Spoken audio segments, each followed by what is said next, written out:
A linguagem é talvez a característica mais essencialmente humana entre todas a que dispomos. E ela aparece naturalmente, mas não para crianças surdas. Embora sejam aptas a falar, não podem ouvir os sons.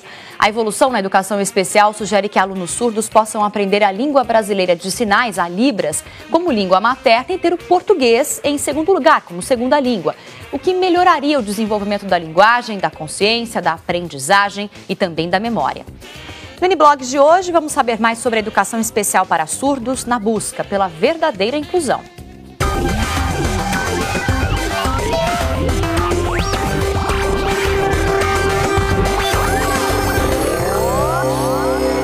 Boa tarde a você. O Uniblogs começa agora para todo o Brasil, aqui pela Record News.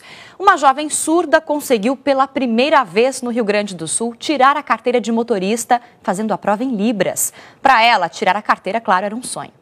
Ananda nasceu com deficiência auditiva. Foi alfabetizada em Libras, a língua brasileira de sinais. Como a maioria das adolescentes, assim que completou 18 anos, quis tirar a carteira de habilitação. Mas logo vieram as dificuldades. Na Libras, os verbos eles não são conjugados em eu vou, tu vais, ele vai. O verbo é conjugado no eu vou passado ou eu ir futuro ou eu ir agora. Então é por essas dificuldades de conjugação de verbos, de que na Libras não tem pronomes, alguns pronomes não têm artigos, não tem preposições, que tornam para ela difícil de entender o que está sendo escrito na prova teórica. Ananda fez os exames médico e psicológico com o auxílio da tradutora. Mas para a prova teórica, isso não é permitido pelo Detran do Rio Grande do Sul. A família entrou com um processo judicial. Saiu a decisão do Tribunal de Justiça do Estado, dando à jovem o direito de realizar todos os exames para obter a CNH com a ajuda da intérprete. Para mim é muito importante, porque é satisfazer um desejo dela, né? Ela quer tanto poder dirigir, ser igual a todas as outras. Existe uma lei, que é a 10.436, que já determina que todos os órgãos públicos disponibilizem tradutor para quem seja surdo, disponibiliza acesso aos deficientes físicos, porém os órgãos públicos, na verdade, eles não cumprem essas decisões, né? Não cumprem a lei. Enquanto não tem a habilitação para dirigir, Ananda namora o carro na garagem e espera ansiosa que este sonho se torne realidade. Bom, para falar mais sobre a educação para surdos, entender como funciona essa metodologia, eu converso com a fonoaudióloga e professora do Colégio Rio Branco, Sandra Campos, e com a doutora em linguista da Universidade Federal de Santa Catarina, Ronice Miller de Quadros, e também está com a gente o blogueiro convidado de hoje, que é o Duílio Ferronato, do Portal R7. Muito obrigada pela presença de vocês, explicando um assunto tão importante e tão urgente, né, de incluir de verdade essas pessoas na sociedade. Por que é mais importante, na opinião de vocês, iniciar a educação de uma pessoa surda, de uma criança surda, em Libras como língua materna e ter o português como uma segunda língua materna? Vou começar pela Sandra. A língua de sinais é a língua que a criança vai ter um acesso pleno, né? Então, é a língua que possibilita ela, não somente a questão da comunicação, mas também a possibilidade de ela se reconhecer enquanto surda, de ela ter uma possibilidade de criar uma identidade dentro de parâmetros diferenciados dos outros, né? Então, perceber que eu sou diferente, mas que eu tenho N possibilidades de vida. Então, a língua de sinais ela tem essa possibilidade, que é uma língua visual e que faz uso de um órgão que está em plena atividade, que é a visão. Vocês acreditam que a pessoa aprendendo a Libras, quanto mais surdos aprenderem a Libras, mais vai existir uma pressão social para que os órgãos públicos, os comércios, as escolas também tenham os intérpretes de Libras? Porque não, eu imagino que só você saber a Libras não adianta se você não tiver alguém que consiga traduzir isso, né? Não, com certeza. A questão da Libras como primeira língua é fundamental, porque é o acesso à linguagem, ao desenvolvimento da linguagem. Como você mesmo no início mencionou, a questão da linguagem humana se desenvolver naturalmente. Os surdos, filhos de pais surdos, crescem bilíngues, eles crescem na língua de sinais. Para quem já tem pai surdo. Pais surdos, porque os pais eles têm uma referência linguística desde pequenos. Então, eles crescem e desenvolvem a linguagem naturalmente, como as crianças que têm acesso às outras línguas. O que acontece com as crianças surdas aqui no Brasil, em outros países, é que normalmente elas nascem filhas de pais ouvintes. E aí, como filhas de pais ouvintes sem referência linguística, eles ficam sem acesso a essa possibilidade humana de desenvolver a linguagem. Na verdade, a educação vai para a família inteira. Então, quando tem pais falantes e ouvintes, ou não falantes, ouvintes e os filhos surdos, tem uma questão de educação para a família toda, para que todos possam se adaptar àquele filho com essa necessidade especial de linguagem, né, de comunicação. Isso. E aí, com o desenvolvimento, as crianças tendo acesso à língua de sinais, elas desenvolvem plenamente a questão da linguagem, e isso tem consequências de desenvolvimento da interação com as outras pessoas, com conhecimento escolar, com acesso à interação com outras pessoas, com a presença do intérprete de língua de sinais. Por isso que, então, em órgãos públicos começa a surgir a necessidade do intérprete de língua de sinais, porque a língua brasileira de sinais é reconhecida no país, cada vez mais crianças adquirem essa língua. Os adultos surdos usam língua de sinais, então eles têm a demanda de ter acesso à informação por meio da língua de sinais, e isso é uma coisa que vai crescendo na medida em que você propicia o desenvolvimento pleno desde a infância. Eu tenho uma impressão, não sei se o Duílio também concorda comigo, de que muitos pais que são ouvintes desejam que o filho estude numa escola comum, porque também isso tem a ver com a questão da inclusão. Meu filho está dentro de uma sala comum, com crianças, como se fosse uma criança sem nenhuma necessidade especial, né? Quanto tempo é essa alfabetização em Libras? É um processo longo como o nosso, assim, 2 anos? É uma língua, né? A criança, se desde pequena tiver acesso à língua de sinais, ela adquire como qualquer outra, de forma natural. Vai passar... Eu trabalho com aquisição de língua de sinais nas pesquisas que eu desenvolvo. Ela passa pelas primeiras palavras, combina as palavras, depois faz frases, começa a contar uma história, isso no decorrer dos primeiros anos de vida. Sim. Com 3 anos de idade, uma criança já conta uma historinha, já conta o que aconteceu.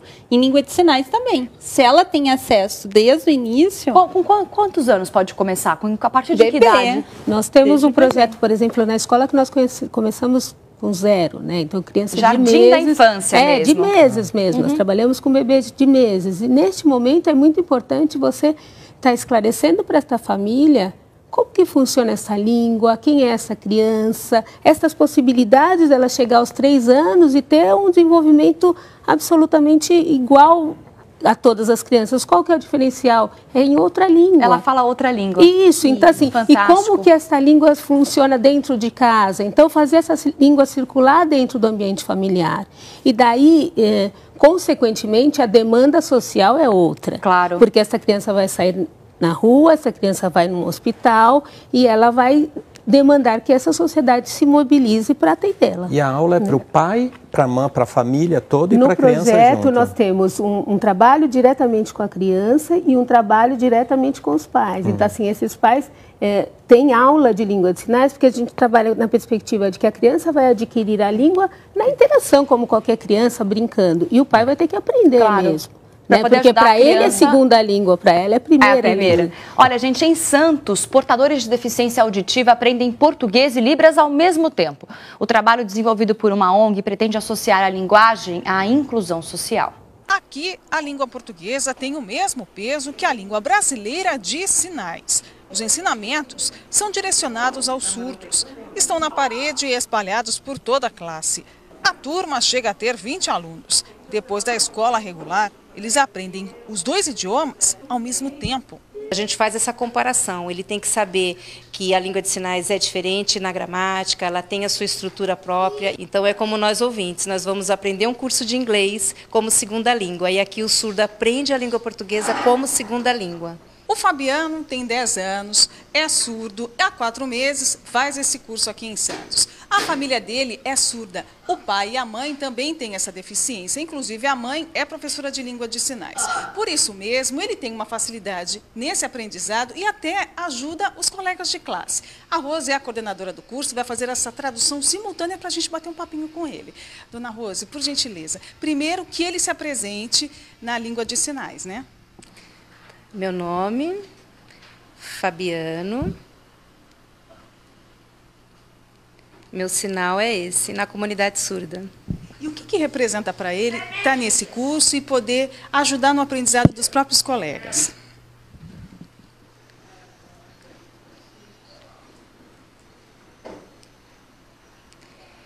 Os meus amigos sabem poucas libras, bem pouco. Ele ajuda, porque eles precisam aprender mais. E aí estimula com que os colegas, os professores e até a sociedade consigam ampliar aí esse número de pessoas que falam Libras e que conseguem se comunicar com pessoas surdas. Qual que é, de fato, como é de fato dada a inclusão social desses alunos surdos através da Libras? Eu acho que quando a gente fala de inclusão social, a gente está, de novo, voltando a uma naturalidade, né? Respeitar até a possibilidade da criança escolher onde estar, com quem quer conversar, com quem quer brincar.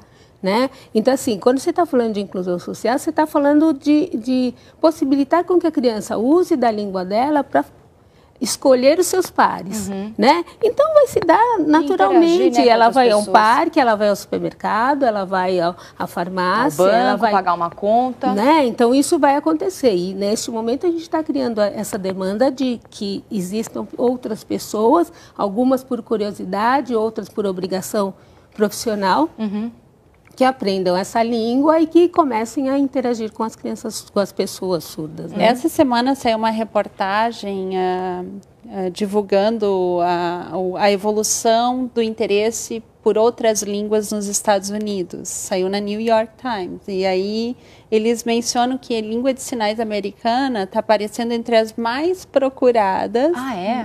Língua de sinais americana, é a língua de sinais que eles usam nos Estados Unidos. Uma das mais procuradas e que teve uma evolução muito grande nos últimos anos. Então, isso a gente percebe na medida em que se reconhece a língua enquanto uma das línguas usadas no Brasil, por exemplo, como aqui, que a gente já tem até uma lei que reconhece, e se reconhece realmente por meio da mídia, aparecendo intérprete nos programas eleitorais. E até na classificação etária para cada mudança de programa, como é obrigatório por lei. Agora, você levantou uma questão importante. Então, quer dizer que se eu aprendo a língua de sinais, a Libras, que é a linguagem dos sinais no Brasil, e vou para os Estados Unidos, por exemplo, eu não consigo me comunicar na linguagem dos sinais? Não. Não é universal. Porque ela usa de base a língua do país. É como o inglês, né? Você tem inglês, você tem português, tem francês, é da comunidade local. E ela usa sempre a base da língua do país, a língua de sinais. Não tem relação nenhuma com a língua falada no país. Eu tive em Portugal, trabalhando com surdos em Portugal.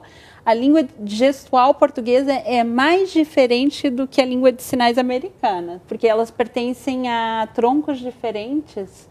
E a língua brasileira pertence ao mesmo tronco da língua de sinais americana. Nossa origem é a língua de sinais francesa. Tá. A gente tem uma origem na língua de sinais francesa. Como se fosse uma raiz, como se fosse um latim, por exemplo. Como espanhol, francês, italiano, português, pertencendo às línguas românicas, né? Ok. Daí a gente consegue entender melhor do que o alemão, o inglês, que é muito diferente, porque pertencem a grupos de línguas diferentes. Então, claro que, assim, quando você tem contato com uma outra língua de sinais, quando a gente tem contato com o espanhol, né, nós ouvintes, você vai procurar reconhecer nela alguns pontos de referência da língua que você conhece. Verdade. Né? Então, essa procura é igual em outras línguas de sinais, né? Agora, uma coisa importante é que tem uma relação cultural aí estabelecida, por isso que é diferente em cada país. A gente está falando de uma comunidade que usa essa língua, que no nosso caso é a comunidade brasileira. Então, surdos brasileiros e nós ouvintes que usamos a língua de sinais, que aprendemos essa língua, a gente passa a integrar essa comunidade e a gente também se torna bilíngue sendo ouvinte. Por isso que é interessante outros colegas ouvintes também terem acesso à língua de sinais. Ele passa a ser bilíngue. Claro. No momento em que ele aprende a língua de sinais e consegue conversar com outros surdos. Eu tenho uma pergunta assim, só para eu entender. Quando a criança está estudando em Libras, aprendendo a linguagem dos sinais, mesmo na primeira infância, já vai se desenvolvendo. Ela também está aprendendo a língua portuguesa, que é a língua do país e vai ser a segunda língua materna dela. Ela não vai, ela aprende a vocalizar, a falar aquela palavra na língua portuguesa, pela leitura de lábios, ou não sei como é a metodologia, ou não é esse o foco? O foco é só escrita e leitura em português e comunicação em Libras? Veja bem, nós estamos falando de dois espaços diferentes, o espaço clínico e o espaço escolar educacional. Certo. Né? Então, no espaço clínico, a possibilidade de você desenvolver a oralidade é muito grande. Certo. Né? Então, assim, ela tem capacidade biológica para falar. Exatamente, essa capacidade está nela, enquanto humana. Certo. Né? E ela pode ser desenvolvida. Certo. Enquanto que no espaço educacional, o foco é educacional. Então, a língua portuguesa vem como uma disciplina formal.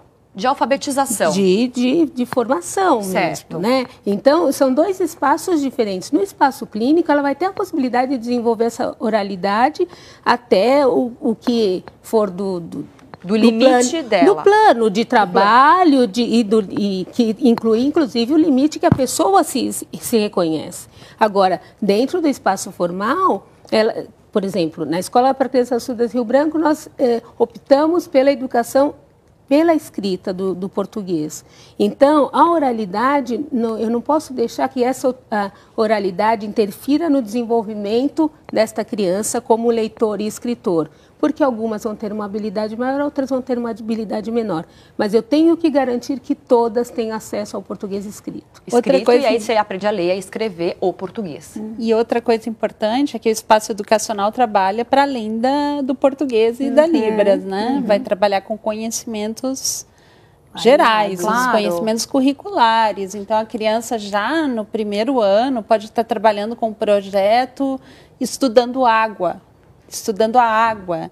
E como que ela trabalha com isso em língua de sinais? Claro. A língua de instrução é a língua de sinais. Agora, esse trabalho que vocês desenvolvem a partir da Libras e em parceria com a língua portuguesa escrita e na leitura, se estende por toda a vida escolar do aluno, até o segundo grau? Como que funciona? Ou depois de um certo período, o aluno vai para uma escola regular com colegas que são ouvintes? Como que é?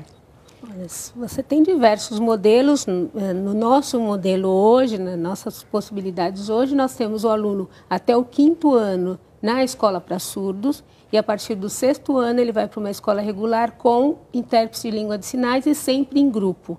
Com outras pessoas surdas? Com outras pessoas surdas, por quê? Porque a possibilidade não só dele interagir com o universo classe, mas também dele trocar com o parceiro dele surdo na própria língua. Claro. Na língua que ele se sente mais à vontade, né? Então, é possível isso? É bastante possível. Mas existe no Brasil em grande escala ou não? Isso está começando? Porque imagino que seja uma parceria.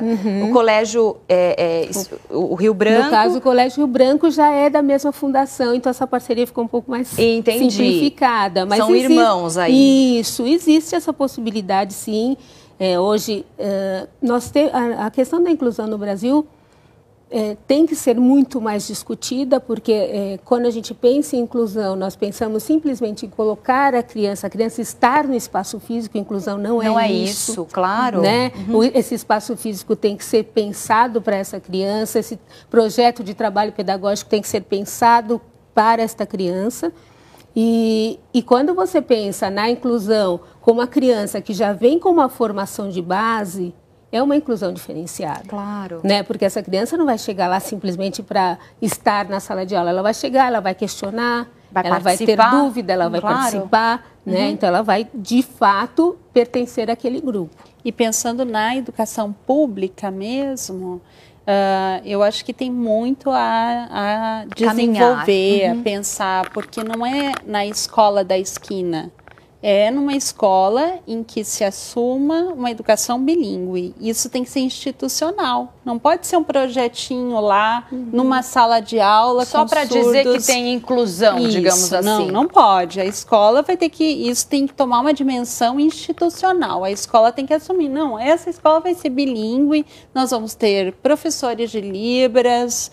Nós vamos ter professores de português como segunda língua para surdos, porque tem que ter uma formação. Tem que ter uma infraestrutura em formação pessoal, em estrutura mesmo física, possibilidades, né? Os funcionários todos. Os funcionários têm que saber Libras, pelo menos uma noção de Libras. A escola tem que ter intérpretes de língua de sinais, porque a escola tem ouvintes, tem surdos, português e Libras está presente, sendo usada sistematicamente. Volta e meia vai precisar da presença de intérpretes. Dá para fazer um comparativo com uma escola, por exemplo, bilíngue português e inglês, onde as pessoas têm que se comunicar nas duas línguas, sejam os funcionários, o pessoal da biblioteca, os professores. Sim. Vamos aproveitar, dar um espacinho aqui para o Duílio Ferronato, que é o nosso blogueiro de hoje, falar o que tem lá no blog, do que é o blog no R7, Duílio. Hoje eu coloquei um post sobre o Lars von Trier. Ele tem um filme, agora está em cartaz um filme que chama Melancolia, mas ele tem um filme antigo que chama Dançando no Escuro, que é sobre uma pessoa que vai perdendo um sentido. Ela enxergava, ela e o filho têm uma doença degenerativa que vai perdendo a visão. É bem interessante esse filme, sabe? Porque é sensível e vai mostrando um processo de como é você perder esse sentido, porque pra gente é um dos principais, né? É o principal, né? E até como que você pode se superar, entender, digerir para continuar... E tem que desenvolver os outros, né? Isso. De uma certa forma, você tem que desenvolver e começar a entender o espaço, mas você tem que entender o espaço com o seu próprio corpo. Se reinventar, né? É bem interessante. Esse filme está nas locadoras, se chama Dançando no Escuro. É com a Bjork e com a Catherine Deneuve. A gente explicou bem legal no primeiro bloco, assim, como que funciona a Libras, como que é essa questão da inclusão, a necessidade dos pais ajudarem. Agora, se eu quiser aprender Libras, se eu quiser saber o básico, o mínimo, para poder me comunicar, ou um comerciante, né, Duílio? Alguém que vai atender uma pessoa Principalmente surda. A São Paulo, que recebe tanta gente, como que interagir com um surdo que tem que ser brasileiro, Qual né? Não pode ser estrangeiro. Né? Eu achava como você, que a língua era de surdo não é, né? Cada lugar. Olha, aqui em São Paulo, nós temos, assim, várias possibilidades. Você tem hoje as igrejas que dão cursos, você tem associações de surdos, você tem a Federação Nacional de Surdos, né, que são essas possibilidades de você ter contato com os surdos. E eu acho que uma possibilidade que, para mim, é considerada mais rica é se aproximar dessas pessoas. Por exemplo, nós temos vários shopping centers aqui em São Paulo que têm encontros marcados semanais com os surdos. Ah, é? Sim. Legal. Então, assim, é interessante você chegar lá e se aproximando e com certeza você vai aprender essa língua. No resto do Brasil, eu acho que um ponto de referência são os CAS, Centro de Atendimento ao Surdo. Normalmente estão vinculados a secretarias do Estado, de educação, ou escolas públicas do Estado. E nesse centro de atendimento ao surdo sempre tem cursos de Libras abertos à comunidade. Muito legal. Então, para que você que está em casa assistindo, pode procurar, pode se informar mais se tiver alguma pessoa surda na família ou se você mesmo quiser aprender Libras e se comunicar cada vez melhor, promovendo também a inclusão social. O Uniblog de hoje vai ficando por aqui. Eu agradeço a participação da Sandra Campos. Obrigada. Eu é que agradeço a possibilidade de divulgar essa língua e essa comunidade. Foi ótimo. Ronice, obrigada pela participação com a gente também aqui. Da mesma forma. E Duílio, mais uma vez com a gente, obrigada pela participação. Ele volta semana que vem. Quem quiser rever esse programa é só acessar o portal R7 no site r7.com/Record News. E amanhã vamos falar sobre os tumultos que invadiram as ruas de Londres, uma análise mais aprofundada para você entender o que aconteceu. Mande e-mail para o Uniblogs ou dê sua sugestão via Twitter no @NBlogsTV. Eu te espero às 2 da tarde. Obrigada pela companhia. Tchau.